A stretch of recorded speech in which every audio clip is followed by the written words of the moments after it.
ఇతిహాసాలను పురాణాలను చదువుతుంటాం. పండితులు ఋత్వికులు వేదాలను ఉపనిషత్తుల్ని అధ్యయనం చేస్తూ ఉంటారు. సాధారణ ప్రజలతో సహా ప్రతి ఒక్కరికి ఈ సృష్ట్యాదుల పట్ల ఏదో ఒక సందేహం ఉంటూనే ఉంటుంది. ఆధునిక విద్యా సాంకేతికతలతో కూడిన ఈ ప్రస్తుత ప్రపంచంలో ధార్మిక సందేహాలకు సమాధానమిచ్చేవాళ్లు కొద్దిమందే ఉన్నారు. అలాగని ఈ పరంపర కొనసాగించడం ఆగిపోదు కదా. ప్రశ్నలు వాటికి జవాబుల కోసం అన్వేషణ సాగుతూనే ఉంటుంది. సృష్టి స్థితి లయకారకులైన బ్రహ్మ విష్ణు మహేశ్వరుల్లో ఎవరు ఎక్కువ ఎవరు శక్తివంతులనే సందేహాలు పీడిస్తూ ఉంటాయి. మరీ ముఖ్యంగా ఆదిదేవుడని కొలవబడుతున్న శివుని జన్మ వృత్తాంతం, ఆయన జననీ జనకుల పేర్లు, ఆయన చేతిలోని త్రిశూల ఆయుధం విశిష్టత, కంఠాన్ని చుట్టి ఉండే వాసుకి సర్పం, మరో చేతిలో డమరుకం, శిరస్సున చంద్రుడు, శరీరమంతటా అలముకున్న విభూతి, ధరించిన పులి చర్మాంబరం, ఇవన్నీ చూస్తున్న మనకు ఆయా వస్తువుల ప్రాధాన్యత తెలుసుకోవాలని అనిపించడం సహజం. జిజ్ఞాస మంచిదే. మహాశివరాత్రి పర్వదినం ప్రాముఖ్యతతో సహా పలు సందేహాలకు ఈ వీడియోలో సమాధానం తెలుసుకునే ప్రయత్నం చేద్దాం. హిమాలయ పర్వతాల్లో కైలాస శిఖరం మీద శివుడు తన పరివారంతో సహా కొలువైన వైనం, ఆ పర్వతం అధిరోహించడానికి వీల్లేకుండా ఉందనే సంగతి అర్థం కావాలి. సాంకేతిక విజ్ఞానానికి సవాలు విసురుతున్నప్పటికీ కైలాస శిఖరం మార్మికతను భక్తి శ్రద్ధలతో అర్థం చేసుకోవాలి మినహా మానవ సహజ అతిశయంతో కాదని విజ్ఞులు చెప్తున్నారు. అర్ధనారీశ్వర రూప విశేషాన్ని అర్థం చేసుకోవడానికి మనలో సానుకూలత ఉండాలంటున్నారు. నాగాభరణాలు, త్రినేత్రాలు, భస్మధారణలతో శాశ్వతుడు, నిత్యుడు, దిక్కులే అంబరాలుగా కలిగినవాడు, ఓంకార స్వరూపుడు అయిన ఆ మహేశ్వర తత్వాన్ని మనము తెలుసుకునేందుకు ప్రయత్నిద్దాం. లింగస్వరూపుడైన మహేశ్వరుడు ఆద్యాంతాలు లేనివాడు. బ్రహ్మ విష్ణుమూర్తి పోటీపడి ఆయన ఆద్యాంతాలను కనిపెట్టాలనుకున్నా కూడా వీలుపడలేదు. అంటే మొదలు తుద అంటూ లేని సర్వత్రా నిండి ఉన్న స్వరూపం ఆ శివుడిదని అర్థం చేసుకోవాలి.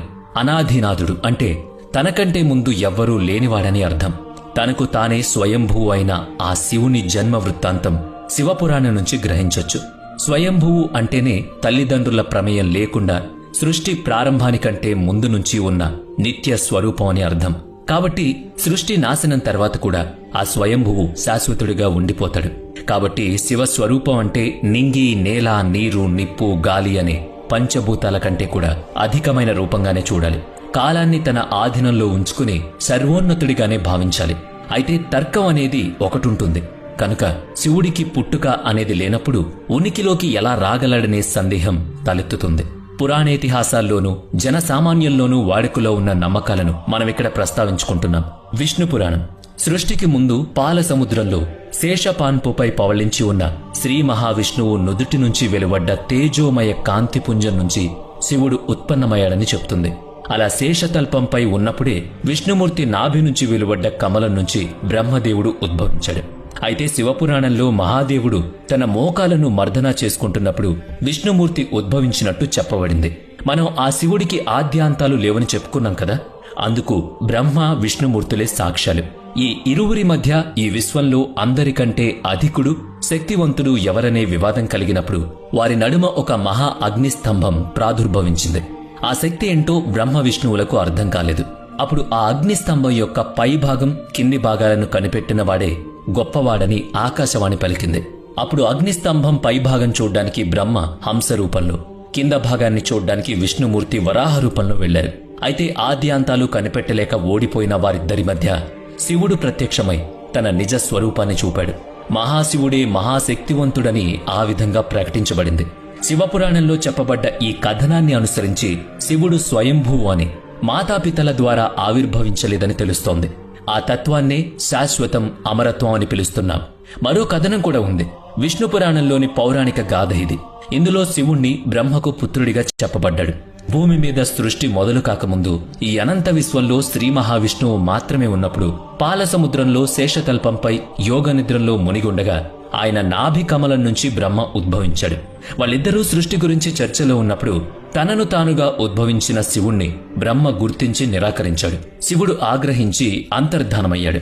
విష్ణుమూర్తి నచ్చజెప్పిన మీదట బ్రహ్మ శివుణ్ణి ప్రార్థించాడు. అప్పుడు శివుడు మరలా ప్రత్యక్షమయ్యాడు.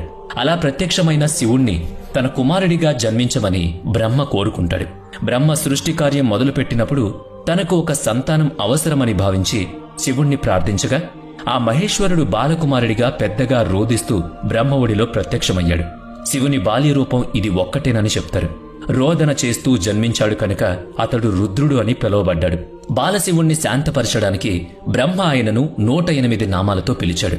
దీన్ని బట్టి కూడా ఆ మహాశివుడు స్వయంభూ అని, ఆది అంతము లేనివాడని, శాశ్వత స్వరూపుడని అర్థమవుతోంది. శివుని కంఠాన్ని అలంకరించిన వాసుకి సర్పం గురించి కూడా తెలుసుకుందాం. నాగలోకంలో నాగరాజుగా ఉన్న వాసుకి మహాశివుని భక్తుడు.